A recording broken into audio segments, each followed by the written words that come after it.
noite. Eu queria chamar aqui as crianças, os bebês, as tias, para orar, para que de bom modo possam também escutar a palavra do Senhor.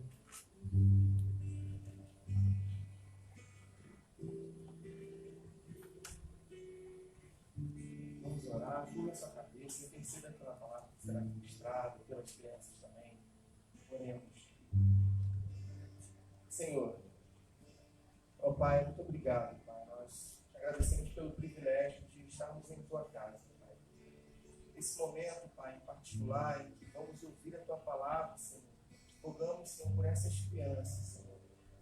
De igual modo, Senhor, ouvirão a Tua palavra, Senhor, da forma delas. Mas importa-nos, Senhor, que possamos explicar e falar da Tua palavra para essas crianças tão pequeninas, Senhor, que possam crescer em sabedoria de acordo com a Tua palavra, Pai. Pessoas, as tias, Senhor, que se dedicam, Pai, sabem da importância para o Teu reino e poder cuidar das crianças e falar da Tua palavra para elas, Pai. De igual modo, Pai, a nós que estamos aqui, Pai, fala o nosso coração, Pai, aquilo que o Senhor mesmo quer falar através do Teu servo, Pai. Se for palavra, Senhor, que venha ao nosso coração, Pai, dar frutos, Senhor, se for palavra para nos repreender, Pai, para que nós possamos voltarmos a Ti, Senhor, que seja, Pai, mas que venha do Senhor, porque a Tua palavra é boa, santa e justa, Pai. Ó Pai, que possa haver conversão pura, Pai. Rogamos ao Senhor que o Senhor venha falar conosco nessa noite, Senhor, pelo poder do Espírito Santo, em nome e por amor de Jesus Cristo, assim oramos. Amém. Amém, graças a Deus. Vamos abrir a palavra, queridos, livro de Neemias, capítulo 2. Neemias, capítulo 2, a partir do versículo 17. E se você deseja receber a Bíblia para poder acompanhar a leitura e a explicação, só levantar sua mão, e carinho da igreja para você ter a condição de acompanhar a explicação da palavra, a Bíblia aberta.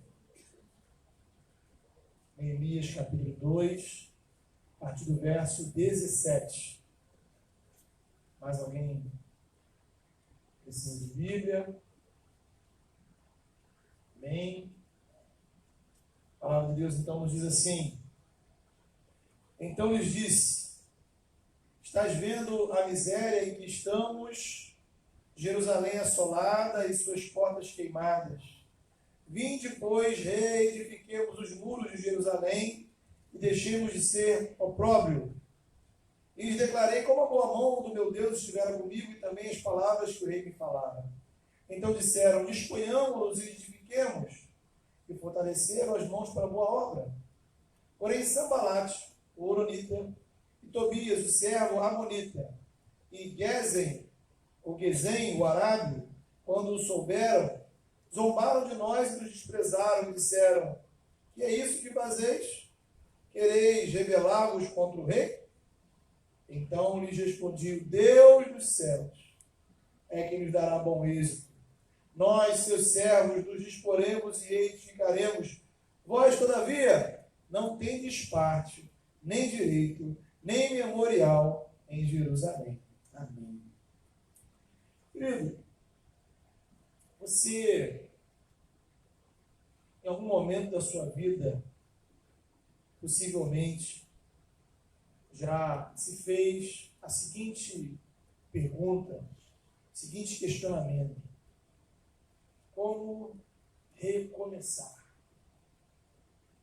Como recomeçar? Essa semana a gente acompanhou aí o noticiário, o desabamento de um prédio na cidade de Fortaleza. Infelizmente houve vítimas fatais. Graças a Deus alguns sobreviveram. E certamente as pessoas que moravam naquele prédio, que sobreviveram a essa catástrofe, nesse momento estão se questionando: como recomeçar, como reconstruir a vida, como refazer a minha vida depois desses acontecimentos. É uma questão que eventualmente chega no seu coração. Como reconstruir a sua vida com Deus, como reconstruir a sua caminhada espiritual, como reconstruir a sua caminhada emocional depois de algo que acontece muito ruim.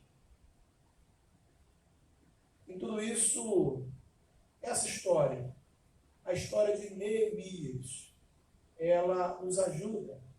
O livro de Neemias, ele funciona meio como que um guia para você entender aí os caminhos para vivenciar a restauração.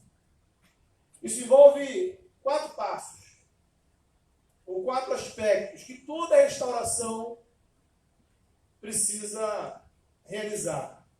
O entendimento do que seja catástrofe, sensibilidade e ação, desafio e oposição, e o resultado de tudo, que é a renovação espiritual, a reconciliação com Deus. No caso de Neemias, a catástrofe foi o fato do povo de Israel ter sido levado para a Babilônia. A cidade de Jerusalém foi destruída. Então o povo perdeu a sua terra, perdeu a sua liberdade. Foi um evento extremamente traumático. Passaram-se 150 anos desse evento. O povo já tinha voltado da Babilônia para Jerusalém. Que é aqui exatamente quando Neemias está exercendo o seu ministério. 150 anos depois, os efeitos da catástrofe ainda estavam lá presentes. O povo voltou, mas a cidade estava em ruínas. Isto é, geograficamente, o povo tinha retornado, mas o coração deles, a alma deles, não. Sabe aquela situação que você está fisicamente em um lugar, mas o seu coração, a sua alma não estão ali. O templo tinha sido reconstruído, mas o povo continuava sem identidade espiritual. Essa foi a catástrofe do povo. Mas aí entra em ação o segundo passo. Alguém foi sensibilizado e se envolveu na restauração daquela cidade. Os capítulos 1 e 2 do livro de Neemias nos contam essa história. Veja, quem é Neemias? Neemias era um funcionário do rei da Pérsia. Ele trabalhava no palácio, era mordomo do rei. Tinha, portanto, uma posição privilegiada. Tinha status, era alguém importante. E ele fica sabendo do estado da situação de Jerusalém. Como é que estava o povo de Israel? Pessoas contam para ele, olha, o povo está sofrendo, o povo está vivendo um estado de humilhação.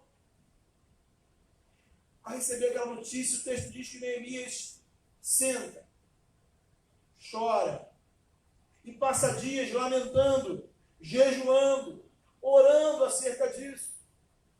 Porque Neemias se importou com o seu povo. Neemias ficou sensibilizado com aquela situação.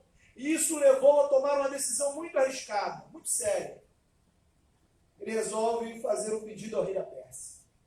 Entenda você que nesse momento a Pérsia é o império que domina o mundo. O rei da Pérsia, portanto, é o homem mais poderoso daquela época.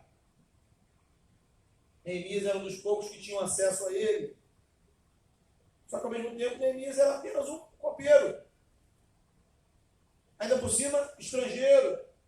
Imagine você, bater lá na porta do seu chefe e dizer assim, olha, eu preciso de uma liberação. E aí ele vai perguntar, por quantos dias? Não, indefinida. Seu chefe pode te demitir, pode dizer sim, pode dizer não, pode rir da sua cara. A situação de Neemias era pior, porque Neemias podia ser morto. Bastava o rei estalar os dedos e acabaria a vida de Neemias. Então, é uma situação que você precisa ir orando bastante, não é verdade? Foi o que Neemias fez. Procura o rei em oração e pede ao rei autorização para ir trabalhar na restauração de Jerusalém. Então, Deus ouve a oração de Neemias. Deus começa a abrir as portas para Neemias. Veja como, quando a mão de Deus ela se estende para um projeto, as coisas começam a acontecer diferente, porque não apenas Neemias recebe autorização, como o rei dá a Neemias todo o material necessário para a reconstrução da cidade. Isso nos leva ao terceiro padrão, ao terceiro aspecto. Diante da catástrofe, Neemias se sensibiliza e se coloca diante de Deus para ser usado como instrumento de restauração. Agora ele vai enfrentar os desafios e a oposição. Os capítulos 4 e 6 desse livro contam isso de forma muito clara para a gente. Vão existir 3 caras que vão fazer de tudo para Neemias desistir: Sambalate, Tobias e Gesem. Uma espécie de quadrilha do mal. Primeiro, eles zombam de Neemias, menosprezam. Sabe aquela coisa? Vocês não vão conseguir, esquece isso, larga a mão, né? Quem são vocês? Vocês não têm condições. Olha, o rei, quando souber disso, não vai gostar. Então fica naquela guerrinha. Neemias não dá bola para eles. Sabe aquelas pessoas que sempre querem puxar você para trás, sempre querem colocar empecilhos no seu desenvolvimento espiritual.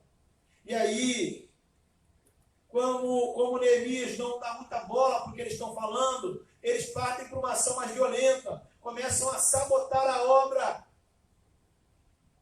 a fazer ações para prejudicar intencionalmente a reconstrução. Mas Neemias e o povo enfrentou aquela oposição com 3 atitudes muito importantes. Primeiro, fé em Deus. Neemias se colocou em oração. Segundo, trabalho. Terceiro, vigilância contra os inimigos. Eu queria que você guardasse essas 3 atitudes que são importantes para você enfrentar os desafios da sua vida, as adversidades, as oposições, aqueles que se levantam contra você. Você precisa, em primeiro lugar, se colocar diante de Deus em oração, porque sem Deus não vai dar certo. Em segundo lugar, você precisa se empenhar para o trabalho, porque Deus não abençoa a preguiça. E em terceiro lugar, vigilância. Oração, trabalho, vigilância.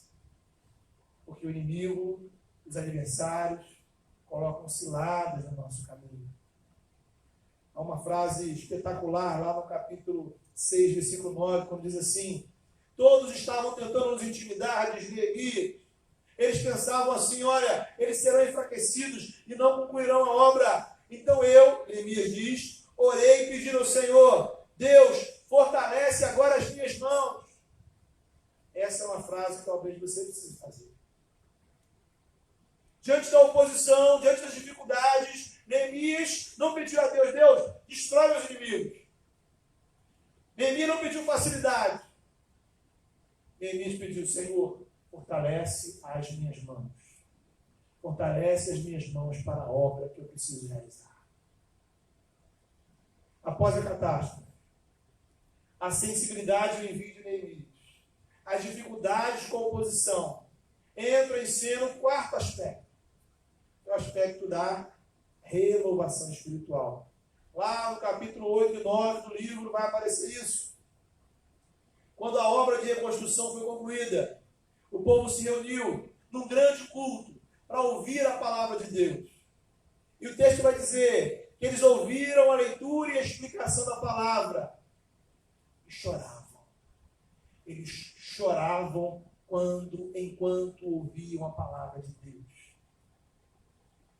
Olha que coisa. É para esse ponto que a renovação espiritual quer te levar. É para esse estágio que o Senhor quer te conduzir. Quebrantamento é quando o coração arde na presença de Deus. Os discípulos no caminho de Emaús estavam andando ao lado de Jesus, e quando eles se dão conta que era Jesus que estava ao lado deles, eles dizem um para o outro: porventura, não nos ardia o coração enquanto ele nos expunha, nos falava sobre a Escritura? Querido,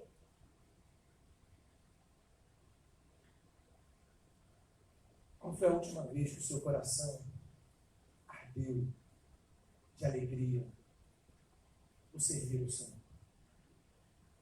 Cantar para Deus, falar a palavra dele, ouvir a palavra, compartilhar o evangelho com alguém, abençoar uma vida, ser suporte, servir no reino, participar da igreja, isso tudo.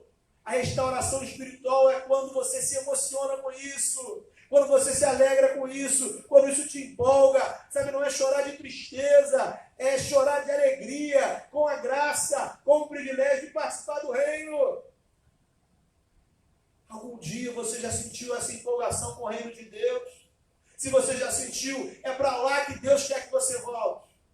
Se você nunca sentiu, é para ir, para esse ponto que Deus quer te conduzir. Existe restauração para a sua vida.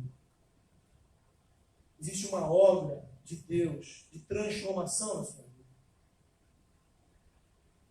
Em toda a obra de Neemias, então a gente vai encontrar esses 4 aspectos: catástrofe, a sensibilidade do envio, o enfrentamento da oposição e a renovação espiritual. Agora eu queria que você entendesse que esses 4 aspectos também se aplicam à sua vida em outros níveis. Tá? Primeiro nível de tudo na Bíblia é a nossa relação com Deus. Correto?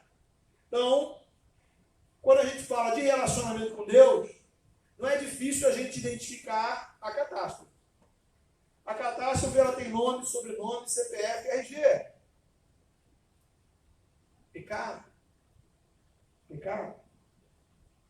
Pecado e tudo o que ele trouxe de consequência sobre a sua vida. Aliás, quando a gente pensa em pecado e nas consequências dele, talvez não exista uma palavra melhor do que catástrofe para descrever o impacto, a realidade do pecado na nossa vida. Por causa do pecado, nos afastamos de Deus. A criação se desconectou do Criador. Passamos a um estado de rebeldia para com Deus. O nosso coração passou a ser controlado pelo pecado. Ficamos cegos diante de Deus. O mundo inteiro passou a estar debaixo de uma influência maligna. Todos nós entramos no estado de condenação espiritual. E espiritualmente escravos do pecado e do mundo. Merecedores da condenação do Criador. E passamos a viver esse mundo com dor, sofrimento, injustiça, idolatria, morte. Então é importantíssimo você entender, veja, entenda, o nosso mundo e as nossas vidas estão sob o impacto de uma grande catástrofe espiritual.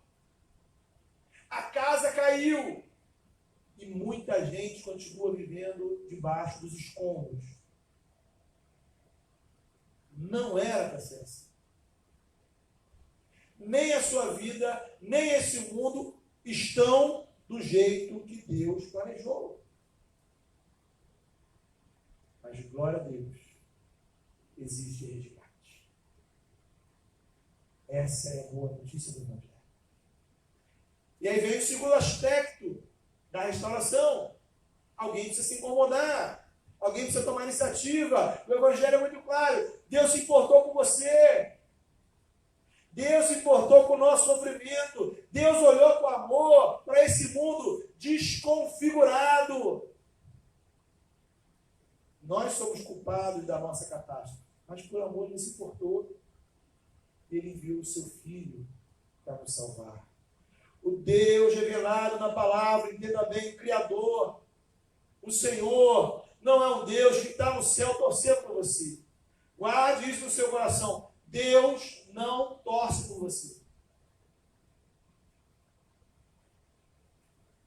Deus não está no céu na expectativa de você tomar a decisão certa, torcendo que você escolha o caminho certo, torcendo para você fazer a coisa certa. O nosso Deus, o Deus revelado na palavra, o eterno, é aquele que intervém, que se envolve na nossa história para nos resgatar. Ele faz o que você não pode fazer e garante que o que precisa ser feito está executado. Deus não torce por você porque Ele faz por você. Neemias abriu mão do palácio para lutar pela restauração do seu povo. O Filho de Deus abriu mão da sua glória ao lado do Pai para pisar nessa terra e lutar pela sua vida. E aí isso nos leva ao terceiro aspecto do enfrentamento, da oposição, do desafio. Neemias enfrentou Sanbalate, Tobias, Gesem. Jesus enfrentou as forças demoníacas do inferno. Jesus enfrentou, o Filho de Deus enfrentou o mundo, a cruz, a morte, para nos levar à restauração espiritual. O Filho de Deus se tornou ser humano, pisou nos nossos escombros, andou na mesma lama que eu e você. Jesus andou nesse mundo. Sentiu o aroma das belas flores do campo, mas também o fedor da maldade desse mundo. Porque restauração dá trabalho. Trabalho de restaurar o universo da catástrofe do pecado. Somente o único ser podia executar. O Filho de Deus, Jesus, e que pese Ele ter poder para executar, somente Ele ter as condições para realizar, não significa que foi fácil, que foi simples. É por isso que igreja é lugar da gente adorar Jesus, porque Ele merece. Ele merece a nossa adoração, porque Ele entrou, pisou nos escombros para te resgatar. Ele merece o nosso louvor, a honra e a glória. Isso é igreja, isso é culto. Nos reunimos aqui por causa dele e para ele. Isso é igreja. É importantíssimo que você compreenda que tudo que fazemos aqui tem a ver com isso. Tem a ver com ele. O que a gente canta, o que a gente ora, a palavra que a gente ministra, os banners que estão lá fora, o café, o trabalho com as crianças, a ceia, as ofertas, os dízimos, o dinheiro que você coloca no envelope, tudo é para ele, em prol dele, tem a ver com ele. Perdemos isso de vista. Igreja deixa de ser igreja. Cristão deixa de ser cristão. E aí, você é uma pessoa bacana, frequentando um lugar legal, mas nada disso tem valor eterno. E aí a gente vai para o quarto aspecto da obra da restauração. Porque a restauração nos leva à renovação espiritual, à reconciliação, e isso acontece na sua vida, no seu coração, quando você acredita que o que Cristo fez por você é suficiente. Você estava debaixo dos escombros, Ele desceu até você, te libertou das pedras que estavam sobre a sua vida. Ele é capaz de restaurar a sua vida das feridas que o pecado lhe fez. Sarar os traumas que o mundo trouxe sobre a sua vida. Como recomeçar? Como reiniciar? Como reconstruir? Jesus tem poder para fazer isso. Ele pode renovar a sua vida, Ele pode te curar, Ele pode te restaurar, Ele pode te dar as forças quando as suas forças acabam. Ele te renova, Ele te faz filho de Deus e Ele te garante ingresso, para o maior espetáculo da terra. O maior espetáculo de todos os tempos. Na primeira fila, camarote. Quando o Filho de Deus descer e transformar esse universo em um novo céu e a nova terra. E a glória de Deus vai refletir de tal modo que o livro de Apocalipse vai dizer que o sol, a luz solar será desnecessária, porque a glória de Deus nos iluminará. É para lá que o Senhor nos leva. É isso que Deus tem para a sua vida. Então, querido, a gente pode dizer que esse nível é o nível onde a obra de Deus tem impacto sobre o universo, sobre a história. Mas eu queria descer a um nível mais específico, mais individual, para você entender o que acontece na sua vida, no seu coração. A pergunta é: aconteceu alguma coisa com você que fez sua vida desmoronar?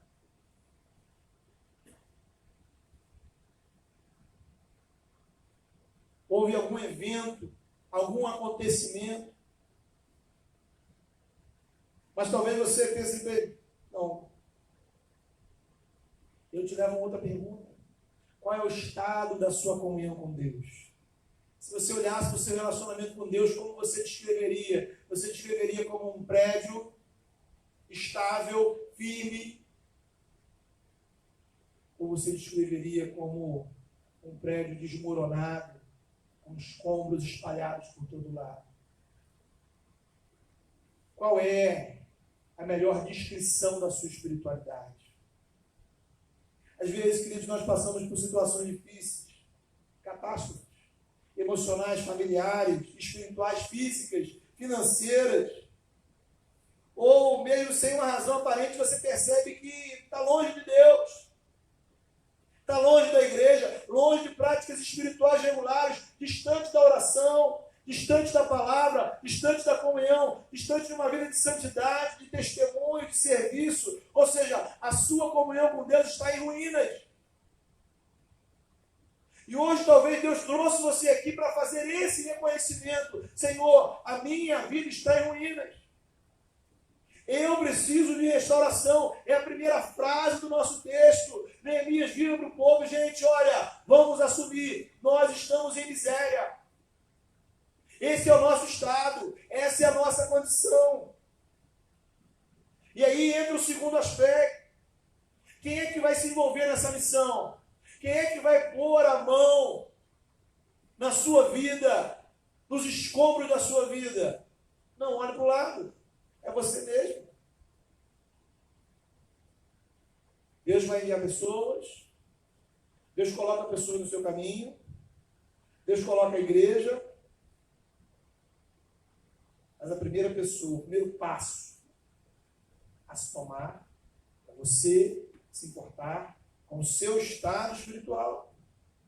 Reconhecer que não era para ser assim. Buscar a orientação do rei. Neemias foi bater na porta do rei da Pérsia. Mas antes, Neemias orou ao rei do universo. Senhor, eu preciso de restauração. Eu preciso de renovação. Eu preciso reconstruir muros que caíram na minha comunhão com o Senhor. Coisas que um dia foram, já não são.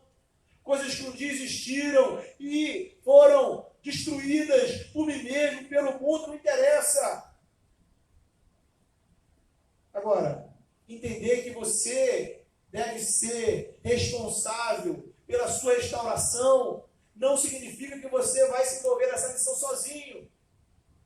Não é uma missão que a gente faz solitária, ao contrário. Precisamos de pessoas ao nosso redor. Precisamos da igreja. Experimentamos a restauração da nossa vida junto com outros irmãos, na igreja, com a igreja. Imagina a igreja como uma espécie de casa de material de construção.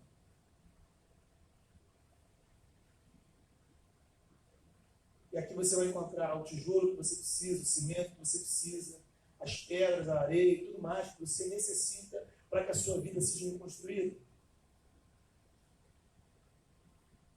E para melhorar o negócio, sabe aquela história de quando o pessoal vai fazendo, vai virar uma laje, né? Chama os amigos. Então, Deus envia pessoas para ajudar você a colocar os tijolos que estão faltando na sua vida. Mas o primeiro passo quem dá é você.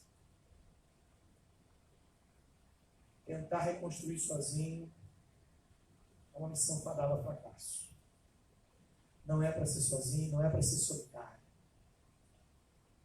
Neemias foi. Neemias não fez sozinho. Neemias chamou o povo, compartilhou o que estava no coração dele, e o povo respondeu: estamos juntos, Neemias. E aí vem o terceiro passo: enfrentar os desafios e as oposições. Não se iluda, a sua vida não será reconstruída sem trabalho. Orar todos os dias dá trabalho. Ler a palavra dá trabalho. Praticar disciplinas espirituais regulares exige empenho, dedicação. Se envolver na igreja dá trabalho.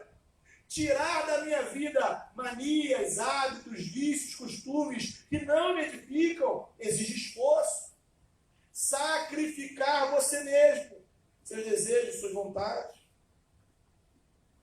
Não é coisa de gente preguiçosa. A gente já falou outro dia aqui, que é uma coisa que não dá trabalho, ir para o inferno. Né? Ir para o inferno não dá trabalho para ninguém. Até hoje, nunca conheci ninguém, não sei se você já conheceu alguém, reclamando que está difícil viver uma vida de pecado. Né? Já conheceu alguém que disse: poxa, esse negócio de ser não crente é difícil, olha, pecar é complicado. Alguém que reclama de agradar o diabo? Nunca vi. Né?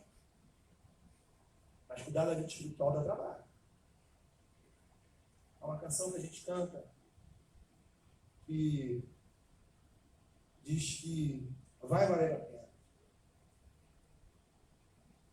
E no final, né, ela diz: Senhor, valeu a pena. É isso. Entende? Se existe alguma coisa te atrapalhando a servir ao Senhor, alguma coisa impedindo sua vida espiritual de ser reconstruída, acredite. Vale a pena abrir mão disso. Se existe algo que você precisa se empenhar para incluir na sua espiritualidade, acredite, vale a pena se esforçar por isso. Porque vale a pena investir na reconstrução espiritual da sua vida. Isso tem impacto em você, no reino de Deus, na eternidade. Agora, não se iluda.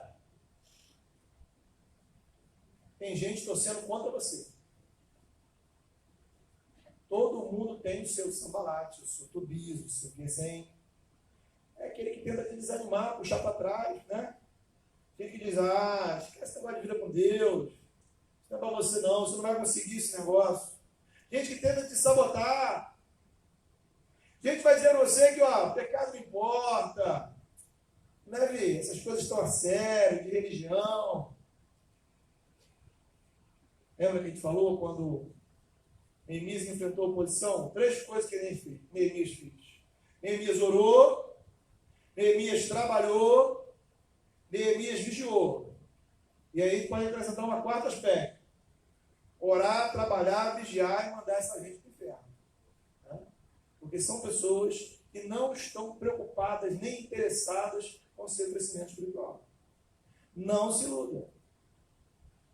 Isso aqui não é problema de mal olhado, olho gordo, né? Alguma energia espiritual negativa. Não, senhor. É gente que nos faz mal espiritualmente. Não seja arrogante.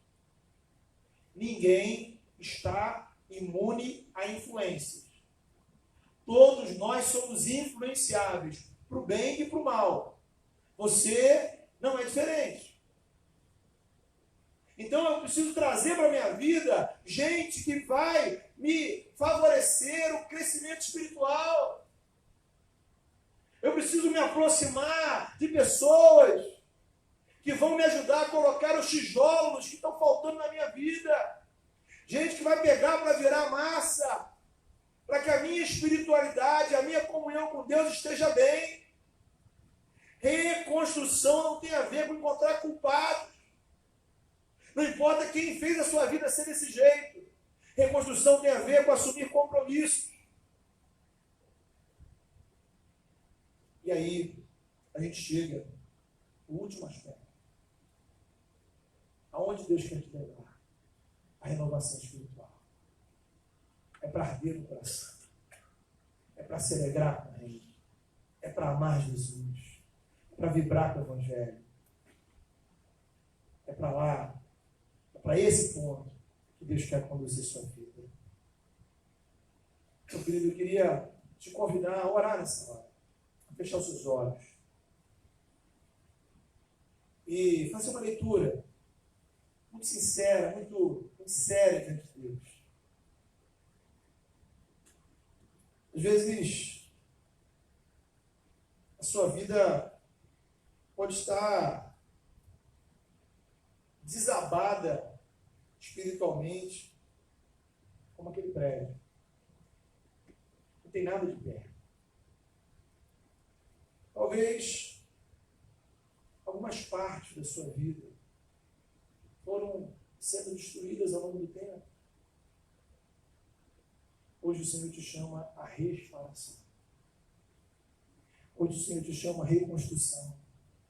Hoje você olha para a sua vida e até pensa, poxa, minha vida está bacana.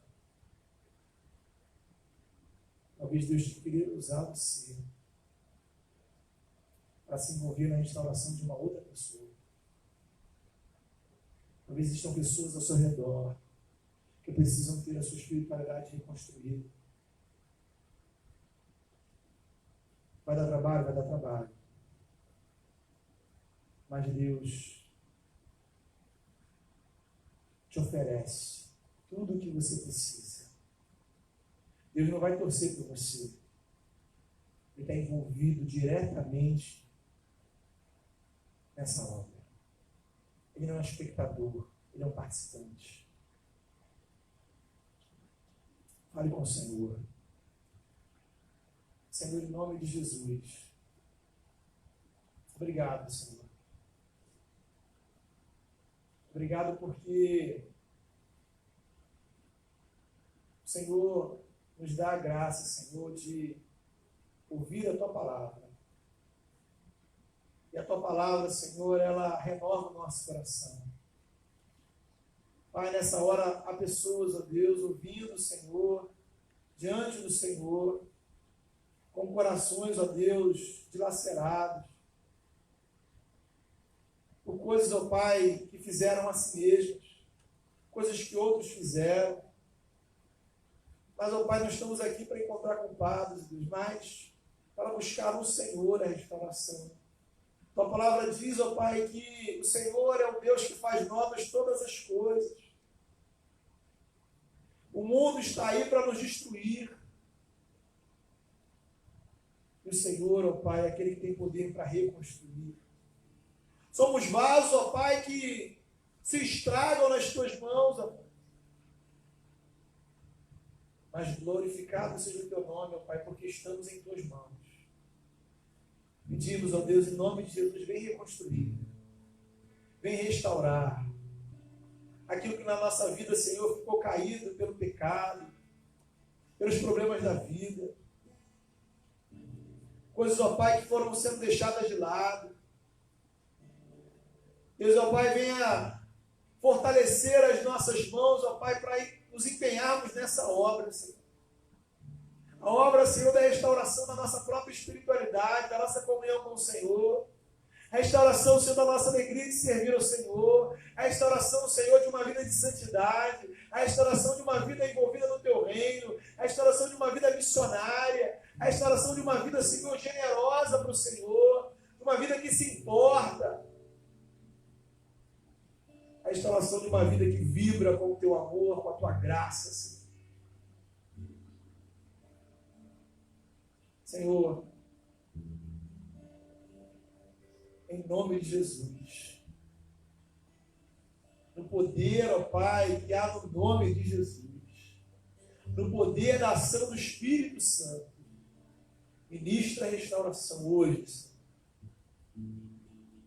Constrói na vida daqueles, ó Pai, que talvez nada tinham edificados. Restaura na vida daqueles que um dia foram, já não são. E tudo para a Tua glória, Senhor. Restaura, Senhor, a Tua igreja, Senhor. Faz dessa igreja um lugar, ó Pai, de restauração de vidas, de renovação de vidas, ó Deus. Ó Deus, nos usa, Senhor, como instrumentos em Tuas mãos, para nos envolver, ó Pai, na construção e reconstrução da vida de pessoas ao nosso redor. Em nome do Teu Filho Jesus. Amém.